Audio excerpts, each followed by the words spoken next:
Today in Athens, Governor Kemp talked about Laken Riley's death and also about border policies. The governor blamed Riley's killing on, quote, failed policies on the federal level regarding immigration.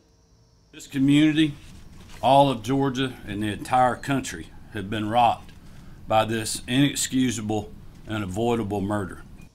Athens police say Riley's accused murderer, 26-year-old Jose Ibarra, is not a U.S. citizen. Jose and his brother Diego are from Venezuela. In 2022, Jose was arrested for unlawfully entering the United States. That's according to U.S. Immigration and Customs Enforcement. On Friday, Diego was arrested and charged with holding a fraudulent green card. The news of Riley's death impacted lawmakers on the national and state level.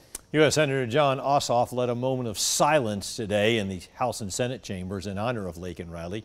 Meanwhile, Jessica Cha talked to Central Georgia lawmakers who say Riley's death is a tragedy and that things need to change.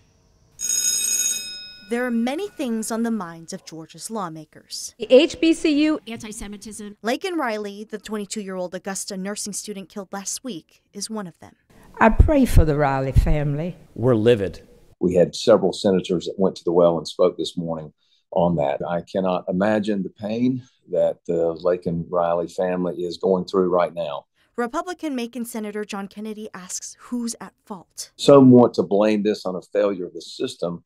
This is a failure that is a direct result of bad choices by our president. Kennedy says it's all because of Biden's open border policy. Every state in this country is having to deal with as if they have a border crisis because of the mobility of the illegal aliens that are being shipped around the country.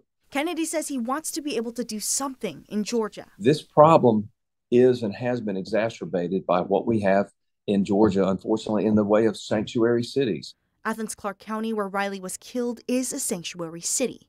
Those cities limit cooperation enforcing federal immigration laws. In 2016, we actually tried to put some enforcement mechanisms around that. We're going to be revisiting that issue. We also reached out to House Minority Leader James Beverly of Macon, who sent us a statement that he grieves the death of Laken Riley.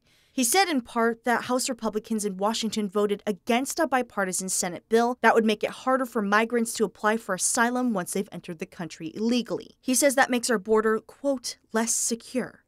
In Macon, Jessica Cha, 13 WMAZ News. This Thursday, both President Biden and former President Trump are expected to visit the U.S.-Mexico border. The president plans to travel to Brownsville, Texas, while Mr. Trump is expected to speak in Eagle Pass.